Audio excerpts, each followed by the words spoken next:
Munsi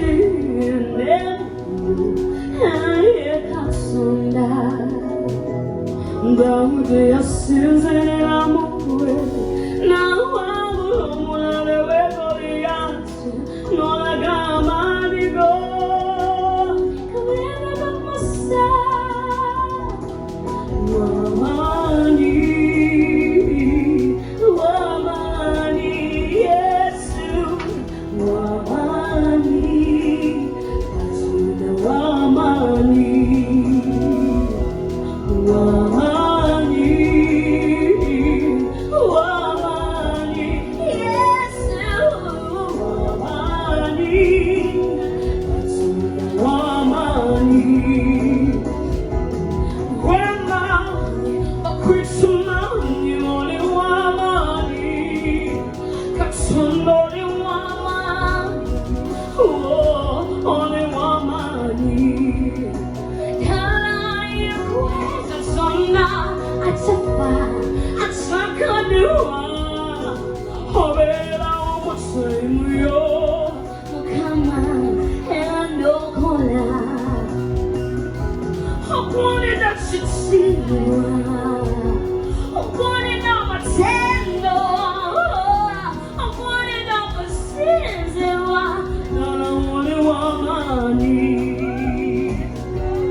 Tuli wano we want to celebrate mwala wange ono Praise Wisdom. Omwana ono Praise, I first met her on one function some years back. On a function nendaba talent gye tulina mu ggwanga ey'amaanyi nnyo neŋŋamba nti omwana ono ajja kuvaamu ekibala.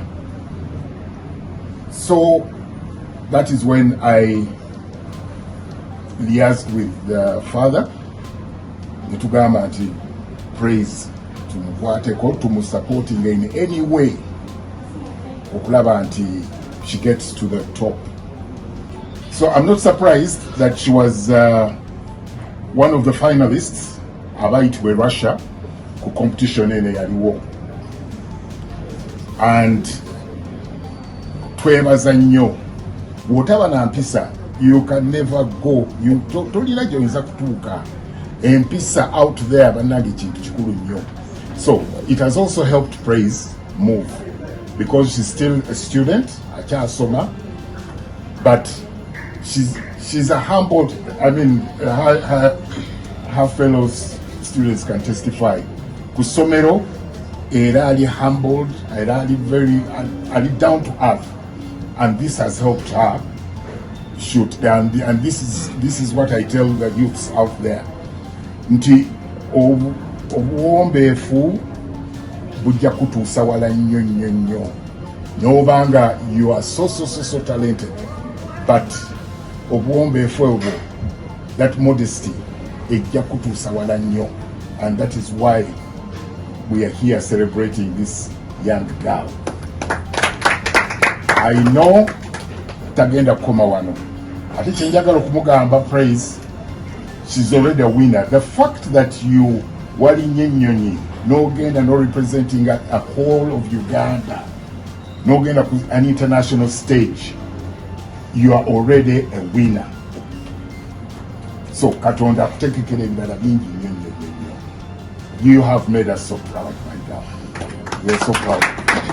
Kubanga mu mwaka gumu wabanga yasobola okuwangula Miss Bukedde, kubanga Miss Bukedde mwaka gumu ekyo kikulu nnyo bantu bali kikubirako mu ngalo bayizi banne. Ate mu mwaka gumu era n'alinnya ennyonyi okugenda Russia okukikirira eggwanga ne Africa okutwaliza wamu. Ate era n'agenda n'abikola njogera ennaku zino bwegamba. So twagala okumuyozaayoza n'okuyozaayoza eggwanga. Wabula twagala okusaba okwebaza ennyo taata we. Ekyamazima omuzadde abaddewo nnyo, abadde atukeepinga updated essaawa yonna, ate n'okulaba nga amutambulirako, okulaba nga tafuna bulabe bwonna, oba oli awo n'okutataaganyizibwa okuva ku mulamwa oguba gwamututte. So twagala okuyozaayoza ssebo n'okukulisaayo era n'okusaba nti weeyongere mu maaso okusapootinga omwana ono. Ng'essomero tugenda keepinga on nga tukola loro yaffe ate ne bakadde baffe bano ba Dr. Bossa okulaba nga nayo bw'abazze eno babaako sayidi gye bayambako okulaba ng'omwana agenda mu maaso.